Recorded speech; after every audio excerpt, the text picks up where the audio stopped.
Okay, let's try this again. Hi, everybody. I hope you're safe since we talked last. Lots of things have happened. And today this session is going to be very different than the others, and it may go longer. And I just need to just talk about some things. First of all, I don't know that some of you know this, is that I was an American history teacher for years and loved history and government, taught history and government. Hi, Conrad, for sticking with me. I know you were on the other one. Glad you're here. Anyway, so I loved history and loved American history, and that's what I majored in at the University of Texas at Austin, Hook 'em Horns. And I marched and demonstrated for the first, in those days, we called it Black History class at the University of Texas.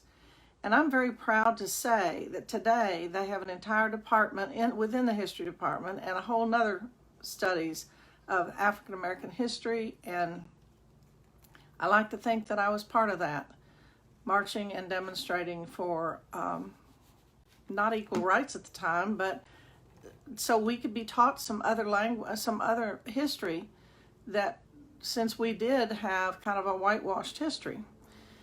So they brought a professor over from Houston, and we all poured in those days. We had lectures of 500 people in a room. So he offered the very first class. And I got my transcript out, and this was I'm dating myself, so I hate to do this. You know, a Southern woman's never supposed to tell her age. So let me just say that this was, when was this? It was my senior year, I think. Yeah, about 1970. And the class was called, on my transcript, Negro in America. Now that's how far back we were. Anyway. This man was brilliant, and it was one of the hardest classes I've ever taken.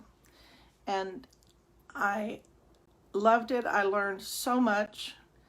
I'd love to teach you a whole class about what I learned. But a couple of facts in there was one of the things that he pointed out, and this is not, I hope this is not a political statement, but he was an African-American man himself. And he said, you know, if everything had been left alone, politically, philosophically, etc., just from an economic point of view, slavery would have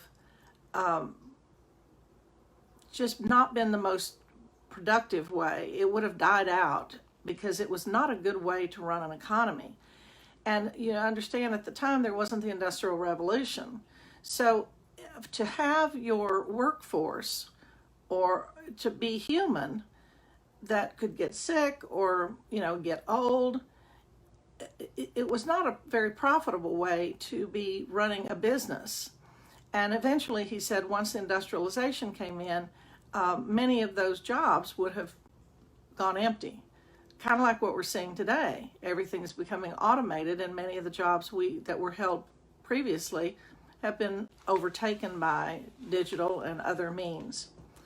So that was one thing. And then I read literature and poetry and I loved the class. Then I worked like a dog, and I was very grateful to get a B in this man's class. Then I signed up again and took another class of his called the African American History, but it was from a sociological point of view, and it was the Department of Sociology, and I loved that as well. But I want to go back to the founding of this country. It was founded by a bunch of revolutionaries. Remember, we were British citizens that happened to come over here and then were sent over here. They got rid of all their criminals. Georgia was founded by criminals. Now, if you're from Georgia, please don't send me hate mail. Look at your own history. A lot of times people who, were poverty-stricken. And one of the groups of people that came over, of course, were the Puritans. And a disappointment my grandmother used to have is I didn't want to ever be in the Daughters of the American Revolution, which she could prove that I was, because it just didn't suit me. But when on one of those trips when some of the Puritans came over, there was a lady by the name of Anne Hutchinson, and she came over and settled in Boston. And when the founders wrote the Declaration of Independence and then the Constitution, the Declaration basically said is when the government became unresponsive to the citizens' wishes, it was their right and their duty to alter and abolish it. That's basically what they were saying when they threw tea into the harbor, is you're not listening to us, so we're going to cause riots and ultimately a revolution. And so when the Founding Fathers then sat down to write this Constitution, they never intended it to be for women or slaves. It was to be a constitution to run the country, but those who were supposed to run it and have a vote were landowners. And landowners were usually white males. So that's our history. And this, what do we do about women and what do we do about people of color, has always been a question and a dichotomy in our culture. Thomas Jefferson, who's penning the Declaration of Independence and some of the early laws that we had, is having children with one of his slaves. And incidentally, the children and grandchildren and descendants of Sally Henning would like her to be listed in the First Ladies of the United States. Now, that's an interesting goal of theirs. But in any way, when this woman, Anne Hutchinson, came over, she followed a preacher. And she and her husband, and this poor woman had like 16 children. I lost count after a while. They followed this, I guess, religious thought that came over.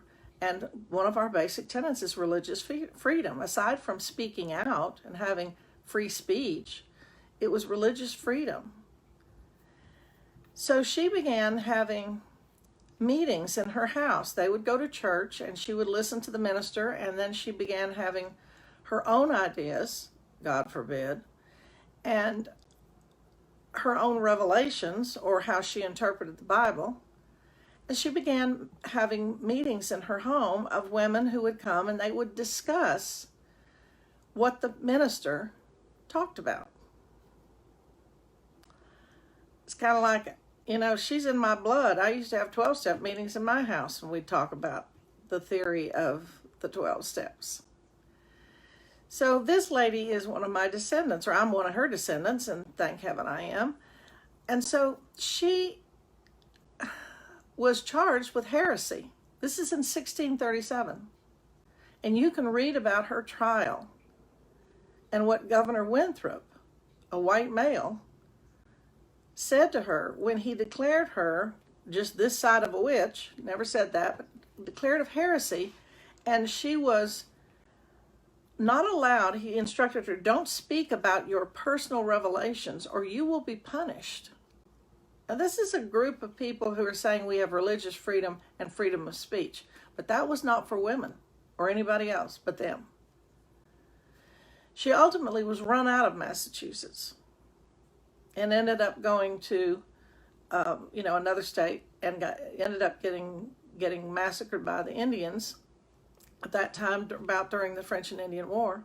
And one of her children was taken by the Indians, and her name was Susanna Hutchinson. And her brother ultimately went and paid money to get her back, and she then joined the family. But the Native Americans who at the time had taken her, there's very little written about that, and I would love to get my hands on some of that. There's some horrible books written during that time that just show how culturally and racist the language was for everybody, for the women, for the Native Americans, for you name it. And if she had been killed, then I wouldn't be sitting here. So I'm a descendant of hers. Now let's go back. This little descendant who was descendant of this mouthy woman who had spiritual meetings in her home and spoke her mind, reminds you of somebody.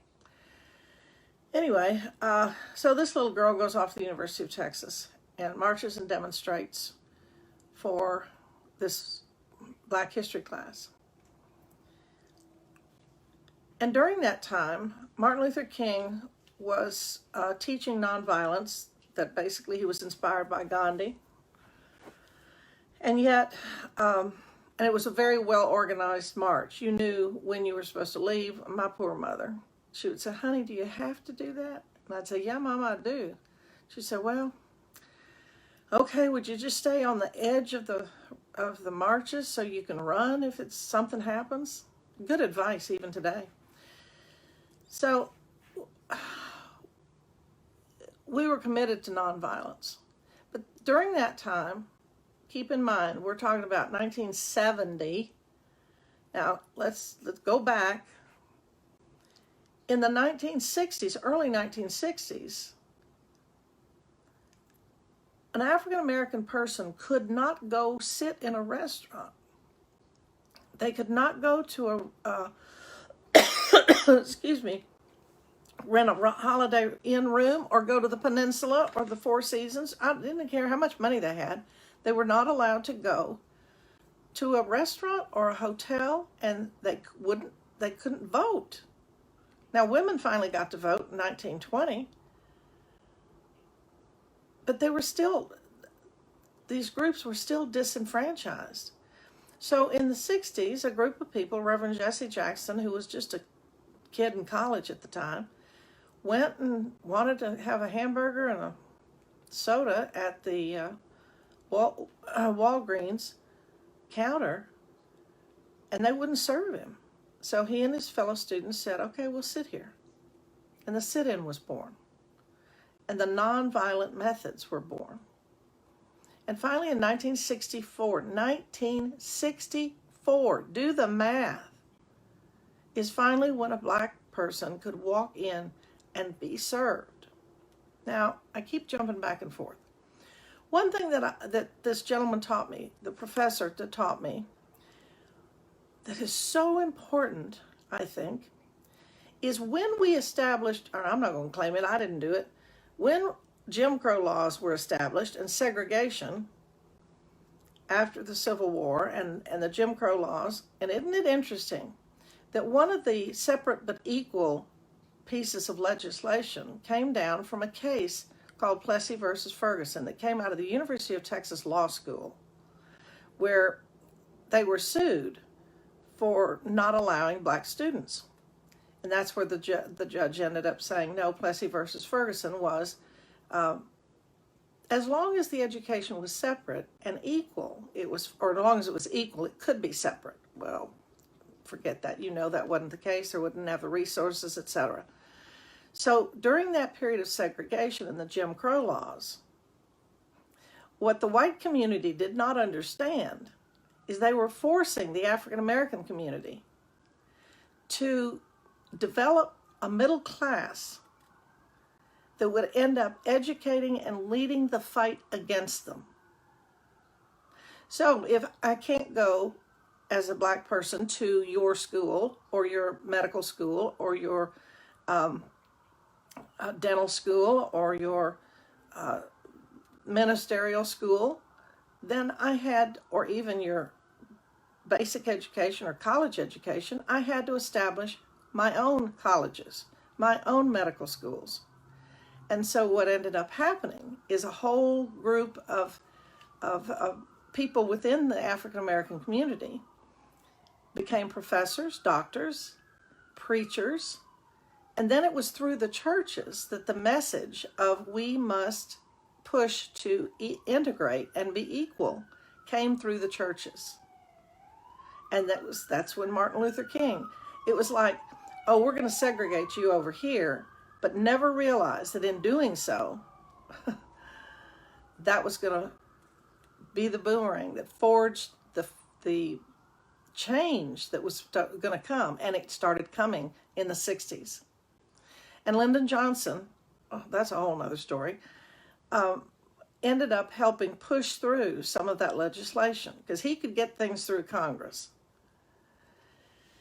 Okay, so that's in the 60s. So late 70s is finally when some of these courses began operating at the University of Texas.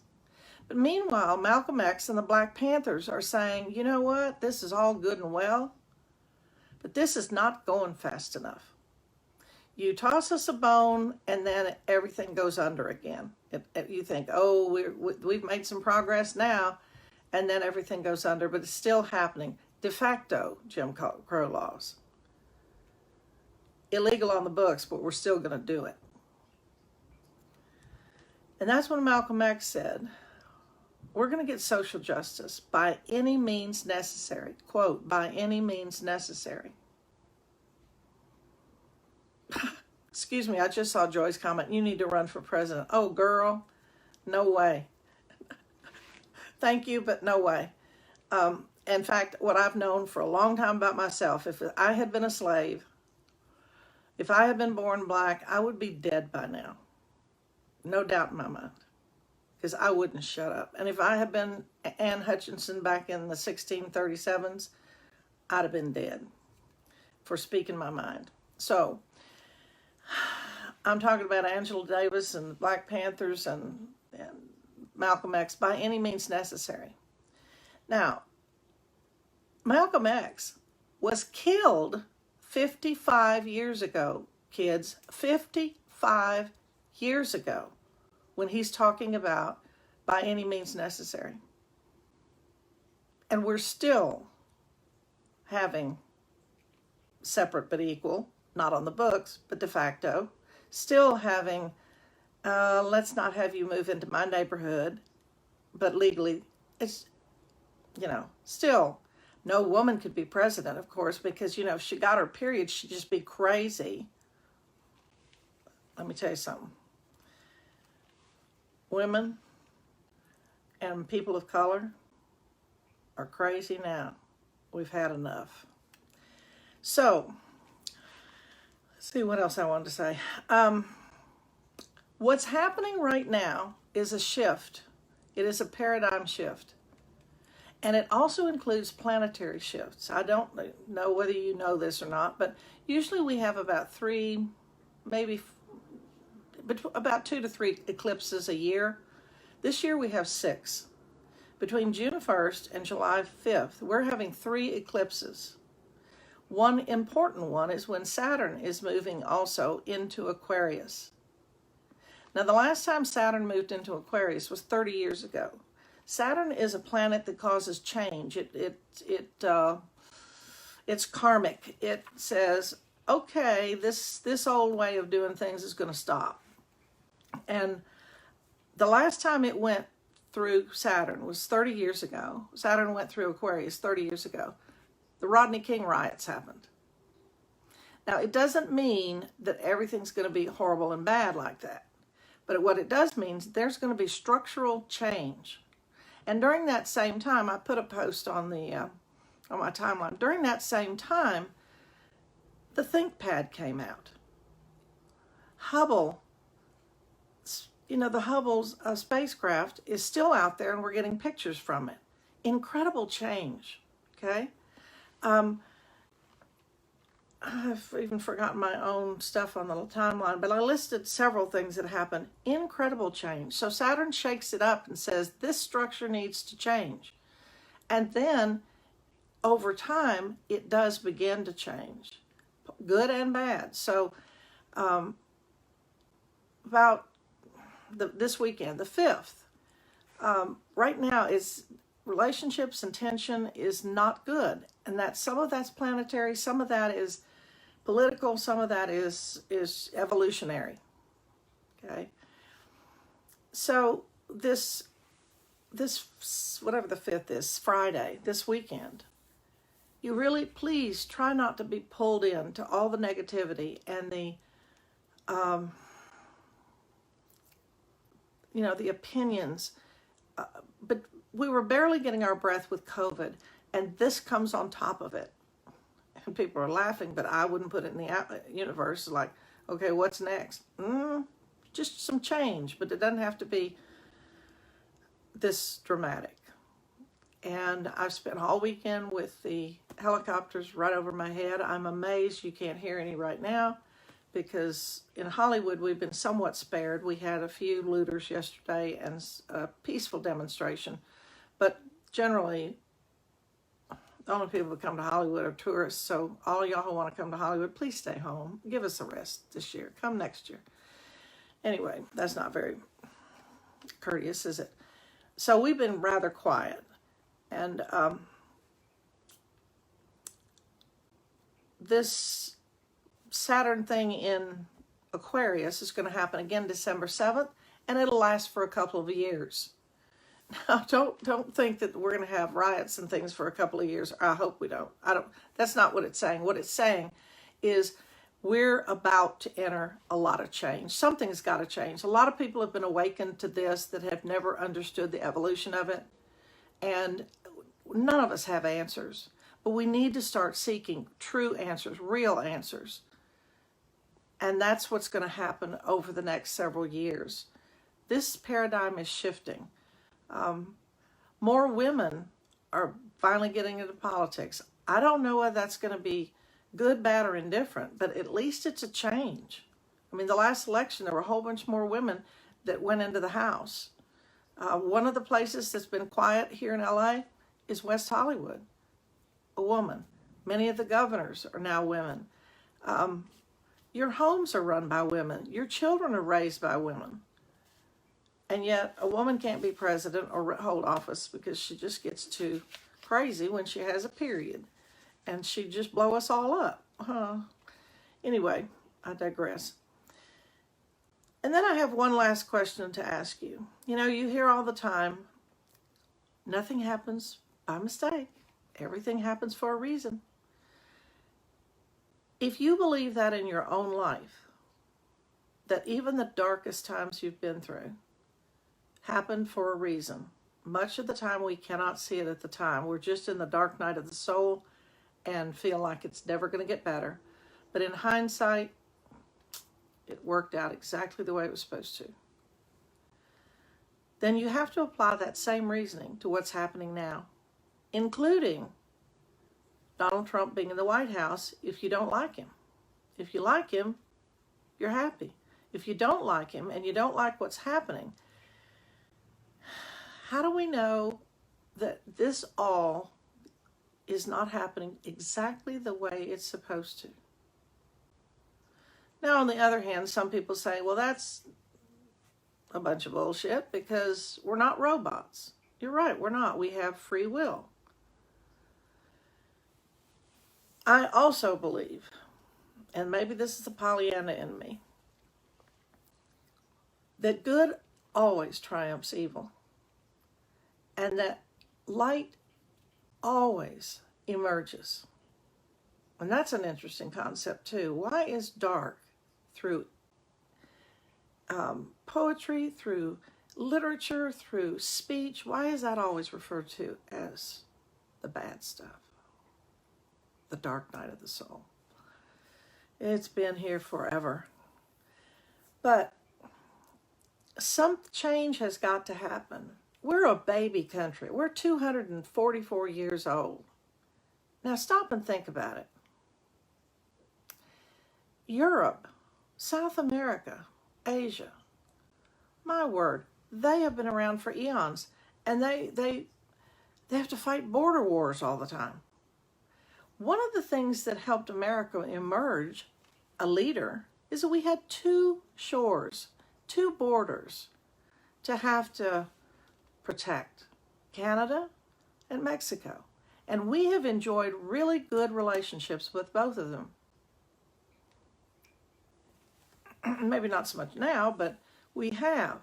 So that gave us an advantage, okay?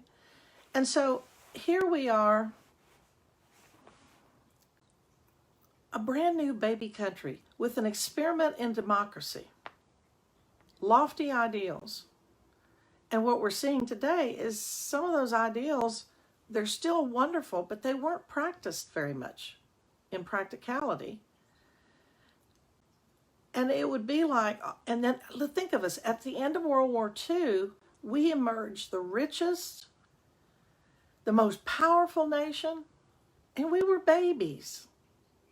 It would be like you owned a company for 50 years and you're now 60 something, and some whippersnapper comes in and runs it, and he's about 20, he's bought the thing, and he's running the whole thing. That's the way we were in the world stage.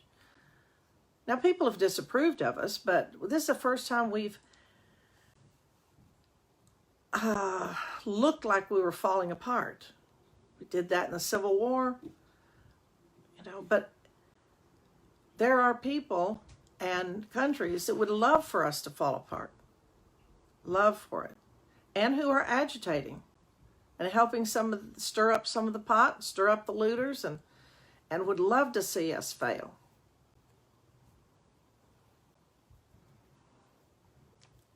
The only solution that I can offer is open your mind and listen and pray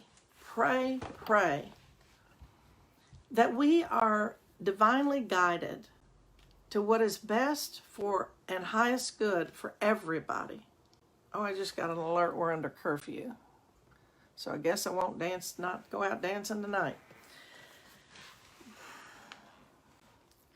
Pray for us to have a solution that's in everybody's highest good.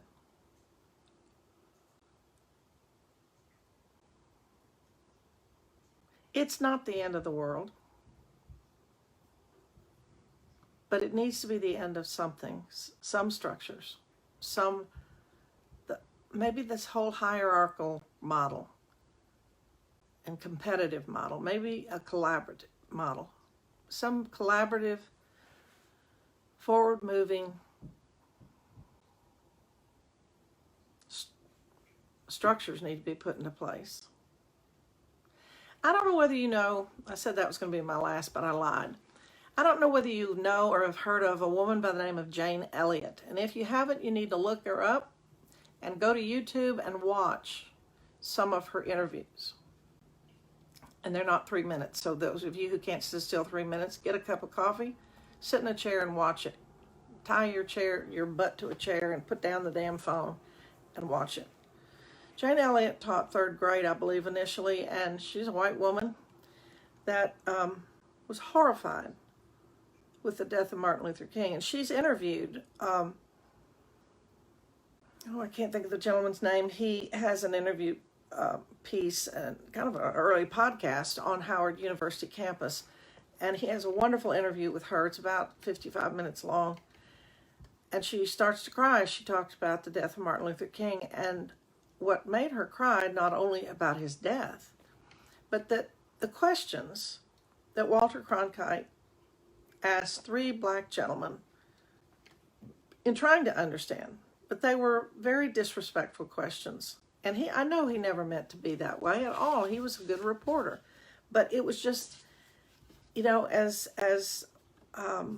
people in safe white upbringings, you just don't have a clue. So she got mad and she said, I'm never going to listen to him again. And she turned to Dan Rather. And he asked three insulting questions to three other gentlemen as well. And what that did was start her campaign. And she's been a white lady against racism since then. And she went into her schoolroom. It was all white, of course, white children. And she divided them into blue eyes and brown eyes. And she discriminated against one set to prove a point.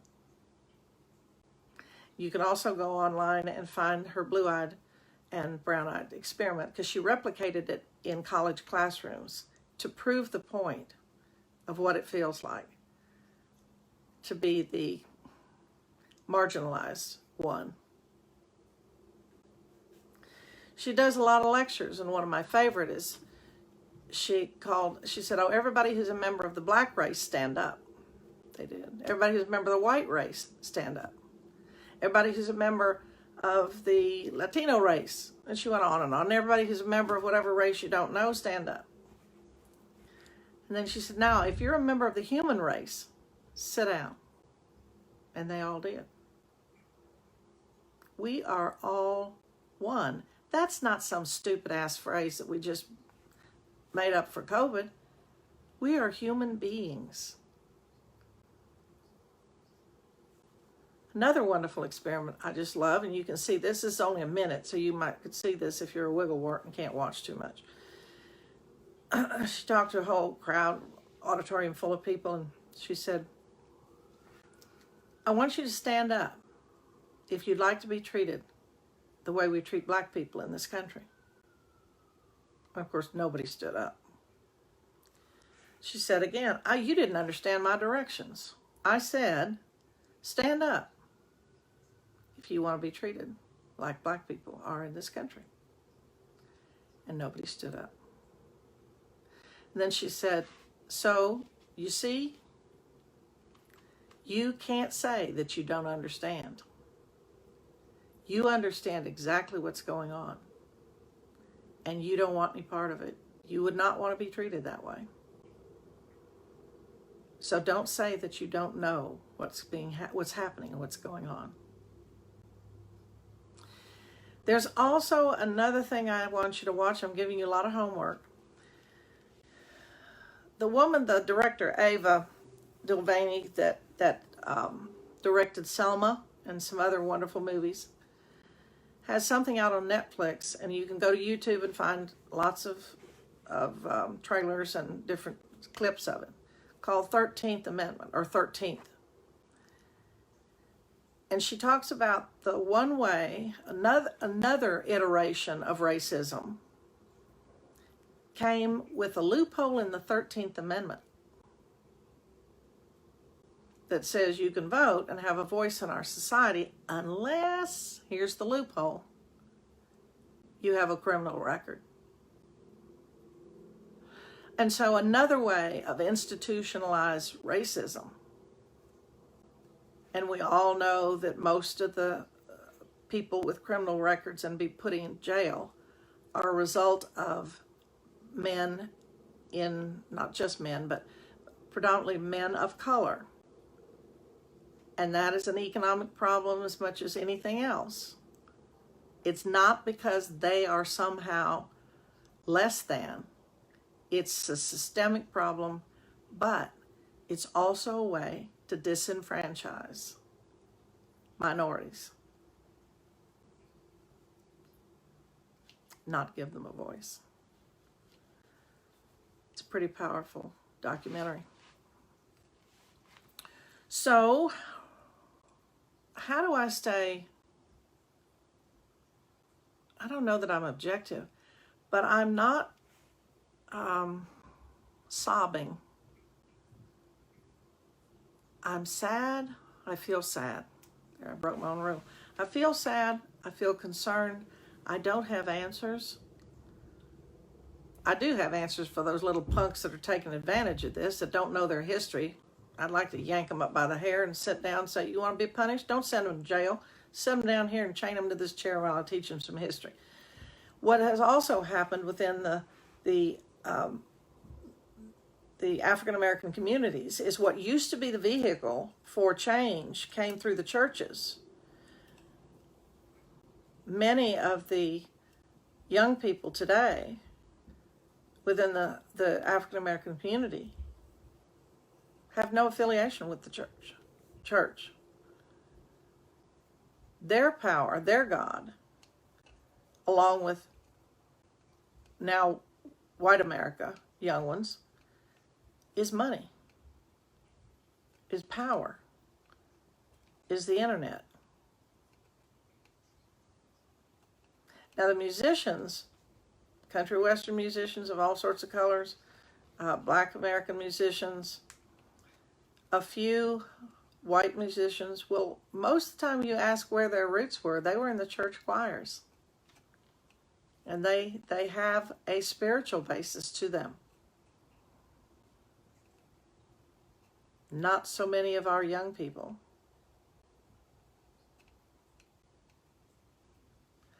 So I think this is a time where America is looking at its structures. We've got to take a look at our beliefs. We need to find our spiritual soul again. And it doesn't mean, yes, separation of church and state, but just like what happens in Alcoholics Anonymous and all the other 12-step programs, the spiritual aspect of the program is defined individually for people who are a member of it. It doesn't have to be, my religion is something you must follow. But America's got to find its soul, its spiritual roots in humanity, and allowing people to be who they are and what they believe in. That's how we were rooted. Those are our roots. And we need to come together as a community. So I've spent all weekend. I thought about getting on Saturday and Sunday, and I thought, no, you need to kind of chew on this stuff. And this is all I've chewed on so far. So I'm building a business that will be unveiled sometime in June. I've gotten it trademarked, and it's called Fresh Out of Plans. When everything in your bag of tricks doesn't work. And you know what? People who have addiction and families who've been touched by addiction have known about being fresh out of plans for a long time. Something that they faced, they couldn't do anything about. I faced that with the death of my parents. Fresh out of plans. Couldn't change it at all. I faced that with a marriage. I faced that with diagnosis of cancer. We all do. Everybody does. So I've surrendered and been powerless a long time. That's what I wrote about in my chapter in the book, Women Who Rise. You can get that from Amazon, by the way. Women Who Rise - Jeanie Griffin in the books search. Or if you want a signed copy, you can contact me and buy it straight from me, and I'll sign it for you. And the whole world became powerless when COVID happened. Fresh out of plans with COVID, even our best scientists. And guess what? COVID stopped us all.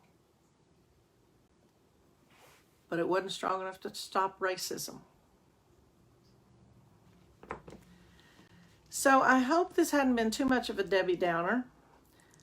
I think it's just a time that we need to say, all right, let's put our best thinking together and our best open-mindedness together to create a better country for everyone who is here.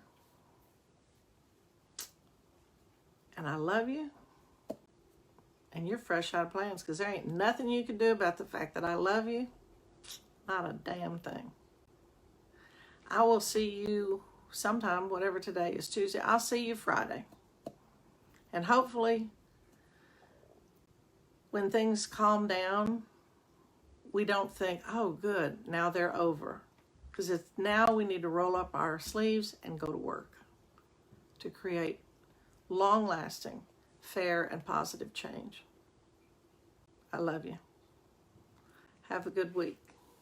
And keep the hope and keep the faith. Bye.